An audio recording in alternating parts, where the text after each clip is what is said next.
Hello guys, the problem that we are looking into in this video is two-sum. So this is the first problem in the lead code and it's in the easy section. So let's go through the question. So given an array of integers, return indices of the two numbers such that they add up to a specific target. So and you may assume that each input would have exactly one solution. So okay, we need not handle what if multiple solution exist use cases. So and you may assume, not use the same element twice. Okay. So you're not supposed to use the same element twice. So say if the target is 8 or something, then you can't use 4 plus 4 unless there are two times it occurring. So something like that. Okay. And here it is 2, 7, 11 and 15 and the target is 9. So yeah, 2 plus 7 that makes 9. So you have to return the indexes of 2 and 7, which is 0 and 1. So let's see how we can solve this. So this input may not be actually sorted. So I have jumbled up the input so that yeah, it's not sorted. So here target is 9, so 2 and 7 are present at second and third indexes. This is 0, 1 and 2 and 3. So at 2 and 3, so the result would be 2, 3. So one way of doing this is for every element I would compare with the rest of the elements and check if they add up to 9. So 11, I'll check 11 plus 15, is it 9? No. So 11 plus 2, it is 13, not 9. So 11 plus 7, 18, not 9. So with 11 I have compared everything. So next I'll go with 15 and check with 2, 17, no. So 15 plus 7, 22, no. So with 15 I have compared everything. Next I go with 2, 2 plus 7, is it 9? Yeah. So then I'll return this index which is 2 and this index which is 3. So this is one way of solving it, but here for every element we are comparing against with all the other elements. For this again this like this. So this will be n squared approach. So for n sized input you would have to do n square. It requires n square times. So we should be asking if we can do something better.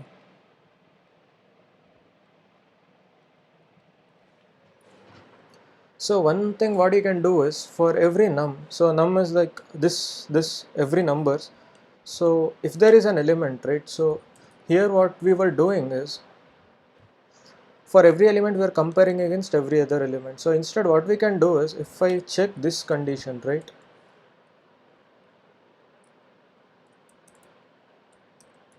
So do I have two numbers in this array such that this satisfies? So number and the target minus number exists. So if there it exists, when you sum this up, so this num and this num, so this number basically any number, so these would cancel out, so leaving behind target. So if I have this number and target minus num, so then yeah, you can say that it exists and I can return the index of this num and target minus num. So how we can do this is like I can have a hash map, right? So with int and integer key and integer value. So because I have to return these indexes and not these numbers specifically values, so I'll store this number and the index at which it is present here. So what I would do is first I go to the first element 11 and check if I have 9 minus 11 in this array. Basically that it is stored in this hash map. So I have to check if it is present. 9 minus 11 is not present in this hash map. So I'll put 11 and the index of it, which is 0. So next I'll go to 15 and check if I have 9 minus 15. No, right? So I'll put 15 and 1. Next I'll go to 2 and check 9 minus 2 is present in the hash map, that is 7. So currently it is not present. So what I in the hash map, right? So what I'll do is this 2 and its index, which is again 2. So next I go to 7. So now I'll check if 9 minus 7 exists in the hash map. Yes, it is present, right? 2. So with the key. So what I'll do is I'll return the index of this current element, that is I. So which is how much? 0, 1, 2 and 3. So 3 and this index of 2 that is present. So which is again 2. So this can be either 3 comma 2 or 2 comma 3. I think they have not specified the order of the index. So otherwise you can sort this and put it. So yeah, this way you can solve this. So here you are going through this entire array only once, right? So it does not take, it takes only O of n time to solve this. And the other thing is you need not do two passes here. So even if I didn't, even if 7 was afterwards, So, and I was not able to find 9 minus 2 7 in the hash map, so this 2 gets added, and when I compute for 7, this 2 will be shown, right? 9 minus 7, so it gets accounted for in one in one sweep. You can do this. So let's see how we can code this up.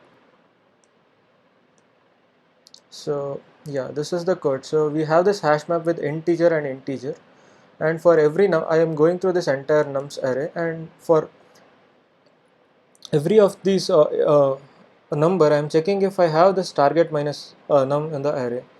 So if I have, I am returning the current index and the index of the target minus num that is present. So otherwise I am putting just the current value and the index of it to the array. So this is exactly the what we have seen in the discussion. So let's run this up. Cool. So if you like the video, hit the like button and please share among your friends and hit the subscribe button to get the more updates. Thank you.